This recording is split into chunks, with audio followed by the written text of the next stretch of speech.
오늘 밤에 우리에게 주시는 하나님의 말씀은 신약성경 사도행전 제1장 15절부터 17절과 21절부터 26절까지 말씀입니다.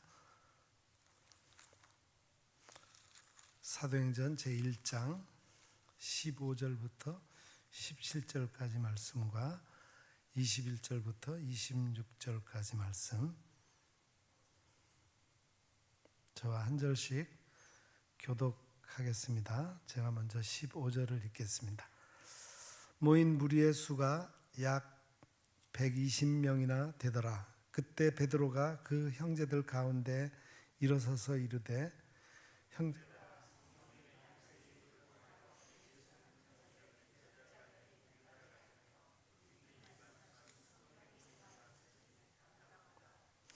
이 사람은 본래 우리 수 가운데 참여하여 이 직무의 한 부분을 맡았던 자라.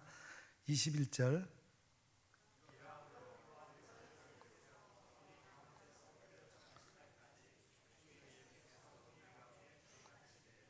항상 우리와 함께 다니던 사람 중에 하나를 세워 우리와 더불어 예수께서 부활하심을 증언할 사람이 되게 하여야 하리라 하거늘,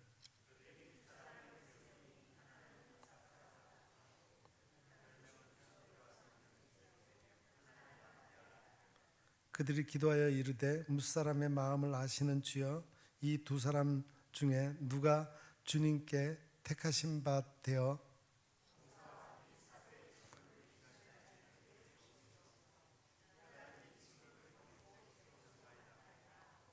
같이 읽습니다. 제비 뽑아 마띠아를 얻으니 그가 11사도의 수에 들어가니라. 아멘.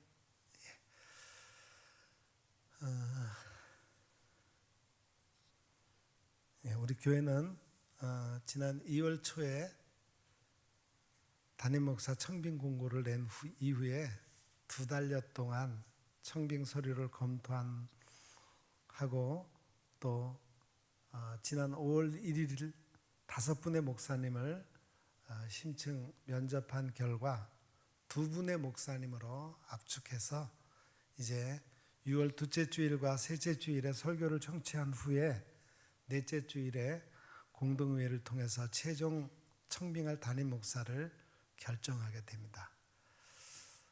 오늘은 우리 교회가 과연 어떤 목사님을 청빙하면 좋을지 하나님의 말씀을 듣고자 합니다. 아르바이트생이나 회사의 직원을 새로 뽑아야 할 때 인사 담당자들은 입사 조건과 사전에 갖춰야 할 서류에 대한 정보를 채용 공고에 자세히 기재합니다. 각각의 일자리마다 해야 하는 업무의 방향성이 다르고 이루어내야 할 목표가 다르고 회사의 설립 배경과 존재 목적성이 다 다르기 때문에 원하는 조건을 잘 갖춘 인재를 뽑기 위해서는 입사 조건을 상세하게 기재하는 것이 필요합니다.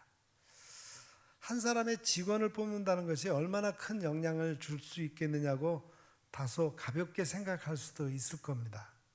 그러나 앞으로 더욱 발전하고 성장할 것에 대한 기대를 갖고 있는 미래지향적인 회사라고 한다면 단 한 명의 직원을 뽑는 것도 큰 심혈을 기울일 것입니다.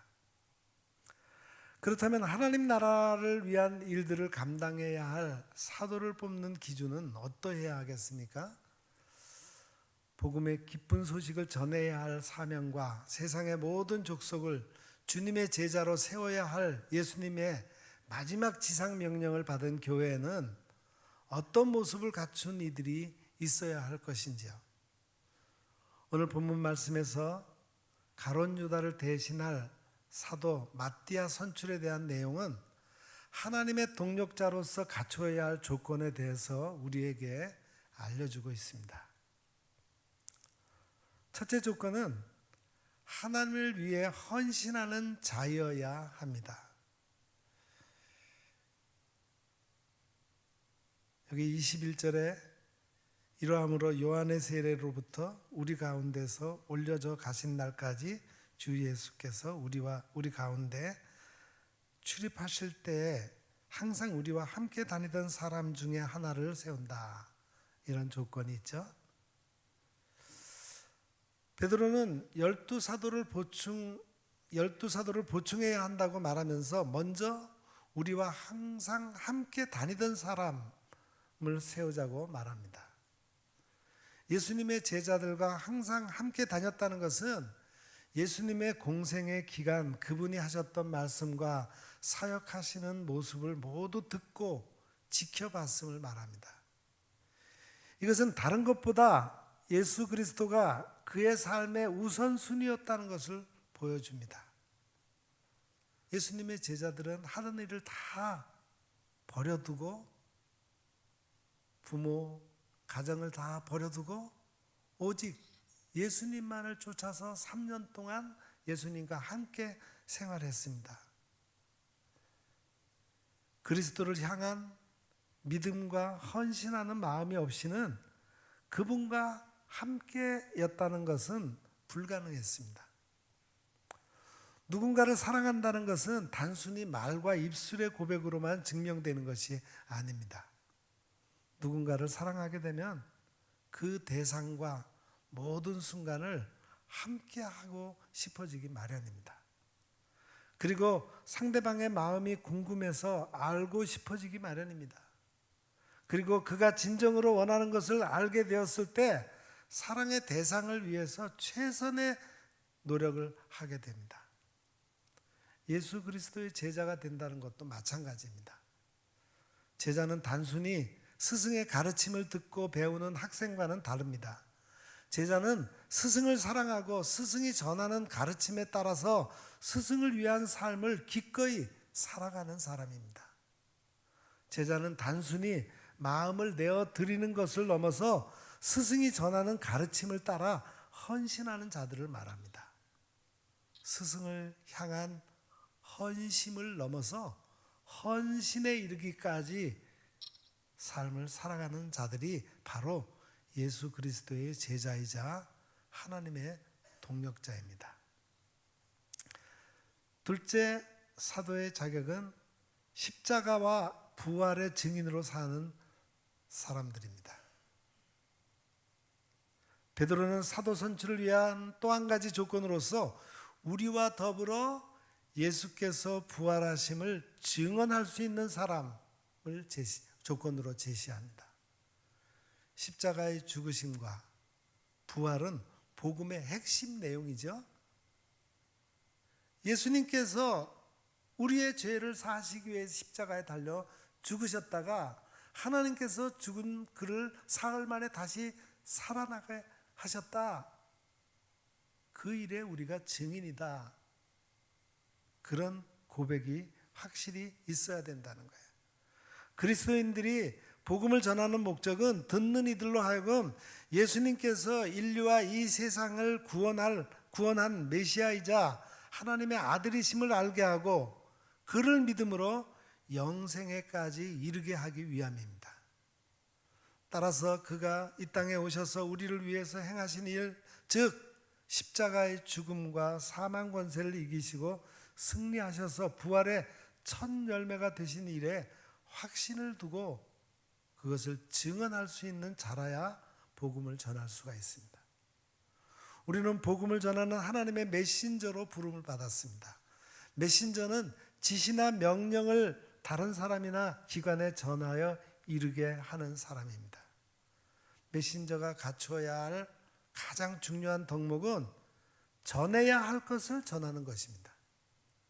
다른 능력이나 재주를 갖추고 있더라도 꼭 전해야 할 핵심 메시지를 놓친다면 메신저로서 그는 실패한 사람입니다. 우리가 흔히 하는 곱셈 연산을 생각해 보십시다.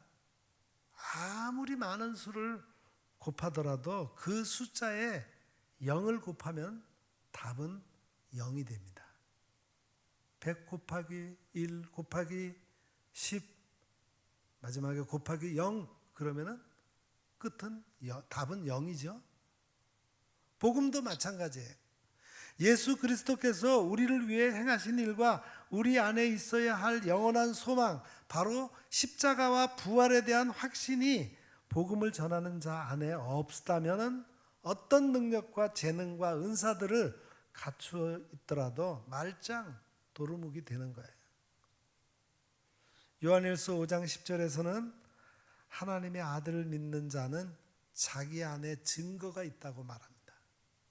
우리 안에 내주하시는 성령 하나님께서 예수님의 그리스도 되심과 하나님 되심의 증거를 보여주신다는 말이에요. 성령님의 역사를 통해서 그리스도의 십자가와 부활에 대한 확신을 가진 자만이 복음을 전하는 하나님의 동력자로 살아갈 수 있습니다. 또 하나의 사도가 되는 조건으로는 하나님의 기준에 합한 자이어야 합니다. 12사도에 합류할 자를 뽑는 마지막 조건은 제비뽑기로 선출되어야 한다는 거예요. 제비뽑기? 우리가 이해를 하지를 못하죠. 어떻게? 마지막 사도, 한 사람의 결혼된 사도를 보충하기 위해서 제비뽑기를 왜 해서 사람을 선택하냐? 제비뽑기는 어떤 요행을 바라는 거 아니냐, 이렇게 생각하기가 쉬운데, 제비뽑기는 구약 시대부터 하나님의 뜻을 아는 방법으로 사용되었습니다.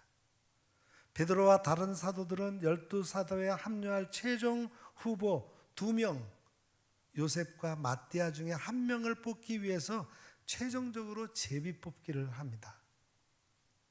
이것은 하나님의 뜻과 하나님의 마음에 합한 자를 그리스도의 제자이자 사도로 선출하려는 방법이었습니다. 새로운 직원을 뽑는 회사의 면접을 본다고 생각해 보세요. 회사를 입사해서 하게 될 업무와 전혀 다른 분야의 어떤 뛰어난 재능과 능력과 지식을 갖추고 있더라도 그것이 입사하게 될 회사에는 도움이 되지 않습니다. 오너와 회사가 제시하는 기준과 요구 조건에 부합한 자들만이 합격 통지서를 받게 됩니다. 하나님 나라의 일을 위해 부름받은 성도들도 마찬가지예요. 하나님의 마음에 합한 자만이 그 일을 감당할 수 있습니다. 오순절 성령 강림 이전에는 하나님의 사람을 선출하기 위해서는 제비뽑기라는 방법을 택했다면 성령 강림 이후에는 다른 방법으로 바뀌게 됩니다. 사도행전 6장에 보면은 초대교회에 봉사할 직분자들, 오늘의 집사와 같은 직분자들을 선출할 때는 성령과 지혜가 충만하여 칭찬받는 사람을 하나님의 동력자로 선출하게 됩니다.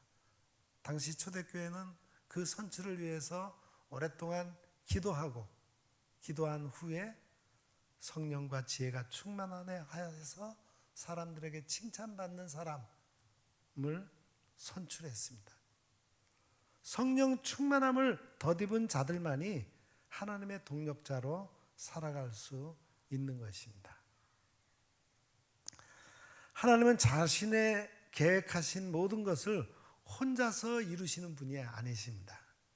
지금도 하나님 나라를 완성하시기 위해서 자신의 동력자가 될 이들을 부르시며 기다리고 계십니다. 그 무엇보다도 가장 중요한 일인 하나님이 귀하게 여기시는 생명을 살리는 일을 감당할 이들을 세우기 위해 하나님은 오늘 본문 말씀을 통해 채용 공고를 내고 계십니다. 하나님을 향한 헌신의 태도를 가진 사람, 그리스도의 죽음과 부활에 대한 확신을 가진 사람, 성령 충만함을 덧입어 하나님의 마음에 합한 자가 바로 오늘 하나님의 메신저이자 그리스도인으로 살아가는 우리 모두이기를 하나님은 원하고 계십니다. 과연 하나님은 우리 교회 담임 목사님으로 어떤 분을 원하고 계실까요? 오늘 본문 말씀에서처럼 하나님을 위해 온전히 헌신할 수 있는 분이어야 하겠습니다. 또 예수님의 죽으심과 부활에 대한 확신이 있는 분, 그래서 누구를 만나든지 복음 전파에 대한 강한 열정을 가진 분이어야 하겠습니다. 또한 늘 성령 충만해서 하나님과 사람들에게 칭찬받을 수 있는 분이어야 하겠습니다.